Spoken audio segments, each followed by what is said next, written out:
Seattle stepped onto the world stage once again tonight as Iran and Egypt squared off at Seattle Stadium. That matchup drawing thousands of fans into the Emerald City for another World Cup showdown. Thanks for being with us tonight. I'm Steve Solis. Unlike previous matches, this one carried the weight of the war in Iran. And with Seattle designating this as its official Pride match, the tensions held an even greater weight, given both nations' history of persecution against the LGBTQ+ community. And despite the conversation surrounding it all, something bigger seemed to unite the crowd, a shared passion for soccer. The best part about the World Cup, it's the only sport that can bring the world together. No other sport does it.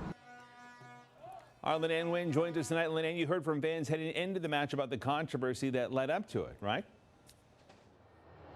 Yes, Steve, we talked to a lot of fans leading up to it, Egypt fans and Iran fans visiting from across the country, but also right here in the Pacific Northwest. And as far as it being the Pride match here tonight, they said that that's the point of the World Cup, is to bring all different kinds of people together. Now, there was a lot of discussion, a lot of chatter leading up to tonight's match, which happens to fall on Pride weekend right here in Seattle. And though it was designated the Pride match before Egypt and Iran were set to play in it, both teams did object to any Pride-related branding or festivities for religious and cultural reasons, as both countries criminalize homosexuality. But despite that, FIFA officials said Pride flags would be allowed at tonight's match and that fans of all sexual orientations and gender identities are welcome.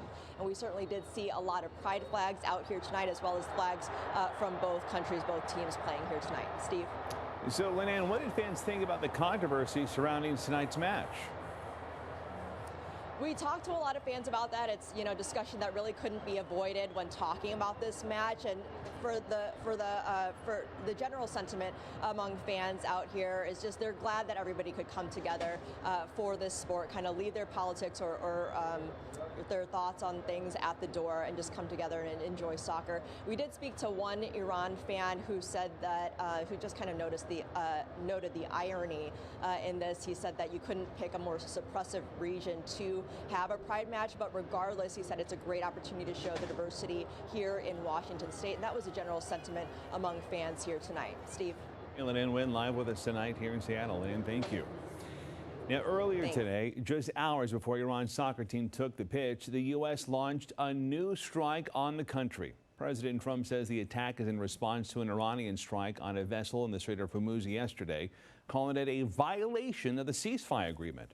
Earlier today in the Oval Office, the president hinted at the oncoming strikes. President, on Iran, Mr. President, you said that Iran violated the ceasefire. Will they face any consequences? You'll find out. Do you consider the ceasefire to still be in place? I don't like the fact that they took a shot yesterday, actually 4, we knocked down 3, at a ship.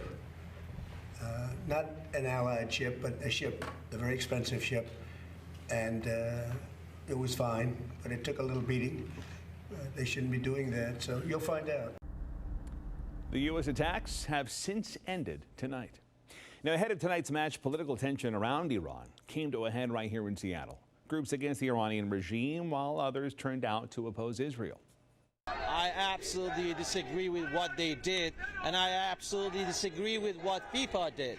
So they support this team, which we don't support. We didn't want them to be here because this is not actual Iranians' national team.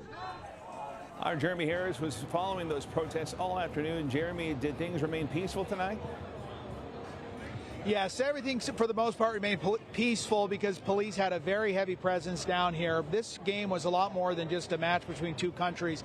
It was the crossroads of a lot of political and cultural issues, and tonight people on different sides of those issues wanted to make sure their voices were heard. They are terrorists, they must go! Before the match, these were the cheers around the Seattle Stadium.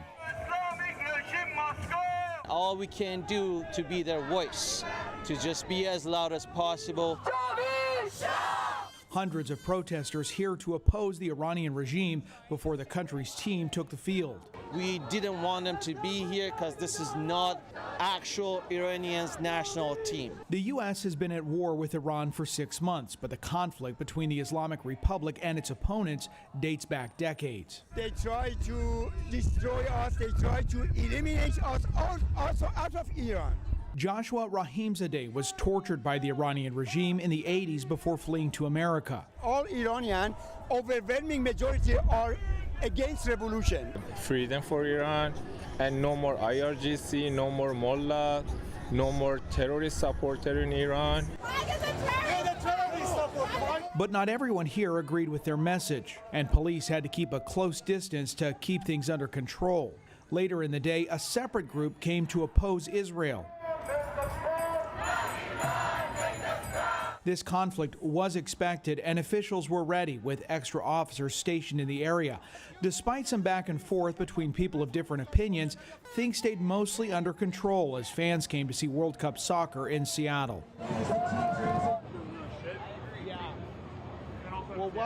Okay, well, as you can see, the game is just let out here, so we got a lot of fans that are streaming out. Again, you're going to see a lot of police presence down here as this game is letting out. So we'll keep you posted on KOMO News at 11. Back to you. Jeremy, thank you. As Jeremy just mentioned moments ago, that Egypt-Iran match ended in a tie, 1-1. So up next, Belgium and Egypt will head to the next round. As for Iran, they're going to have to wait to see how the other third-place teams finish the group stage. But that brings us to tonight's Pulse poll. You can vote now by scanning the code here on your screen. And we want to know, with the group stage wrapping up, how would you rate Seattle's performance as a World Cup host?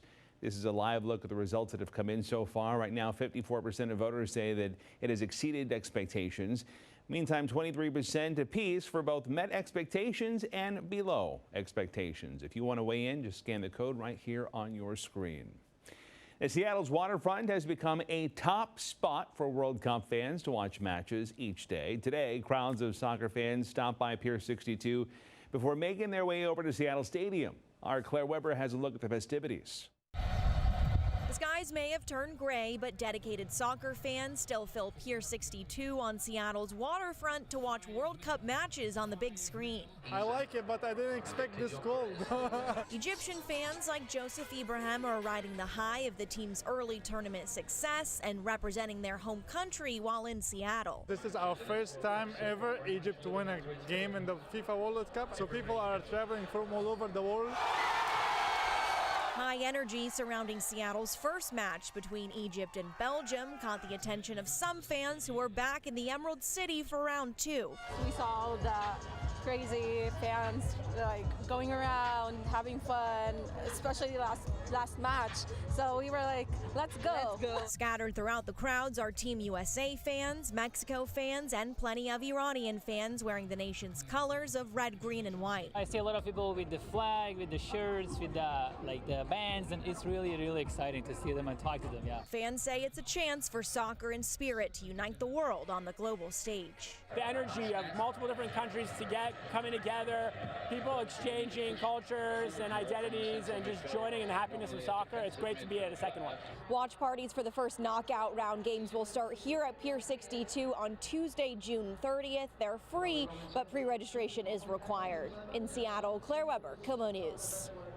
After tonight, there are still 2 more World Cup matches scheduled for Lumen Field. There will be a group of 32 match this Wednesday, July 1st, and then a group of 16 match on Wednesday, July 6th.